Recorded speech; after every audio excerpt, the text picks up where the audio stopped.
So Need for Speed Shift has been in development for about 18 months. The project actually started out of the passion for racing cars and driving cars.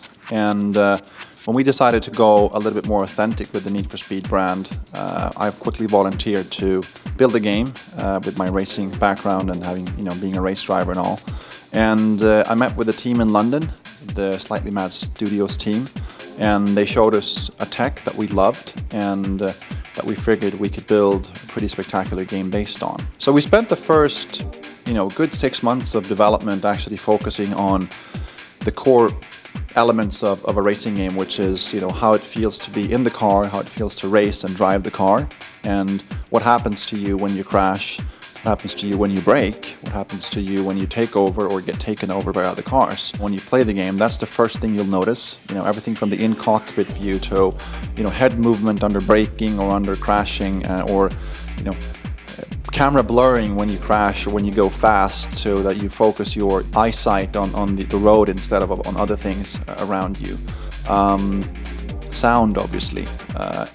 AI that adapts to how you drive and that come back at you if you hit them, or that actually make mistakes, or they crash out, or they hit each other in front of you. And we basically wanted to achieve a game where the AI never appear to do the same things twice. Everything in the cockpit kind of works. All the dials work, the speedometer, the odometer, the fuel pressure, fuel meter, everything is working. You can look around in the cockpit and you'll see, cars on your right, cars on your left. You'll see, small things like the leather looks like leather and the carbon fiber looks like carbon fiber, so it's highly detailed, as you've seen in screenshots. We've applied a lot of G-forces to the body and the camera. So when you brake, your head goes forward. If you crash, your head gets swung around. The great thing about the tech that the Slightly Mad guys have is that if you build a Porsche as an example, where the engine sits in the back, it has a very typical way of behaving. So what the guys do, they plug in a bunch of data, and then that basically tells you the engine is here, here's the distance between the wheels, the weight is this, and the brake bias should be this, and so on. And then that's kind of the first step in the raw data. Once you have that in, you then start playing with the numbers and start, basically tuning it. And very quickly, from raw data, you can assess whether this is going to be fun or not to drive.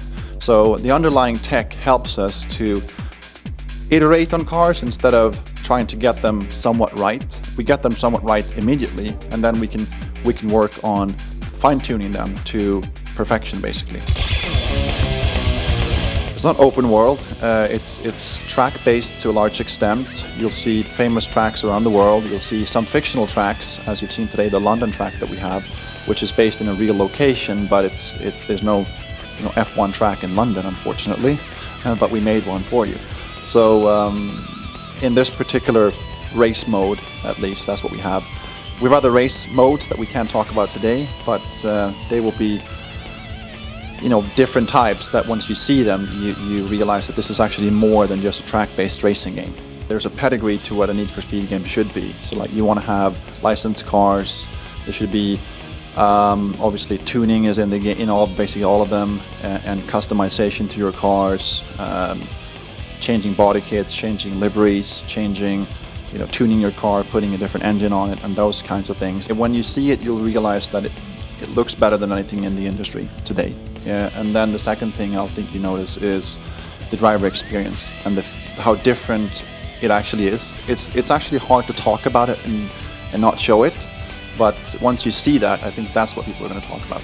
Need for Speed Shift is coming to Xbox 360, PS3, PC, and PSP in the fall of 2009.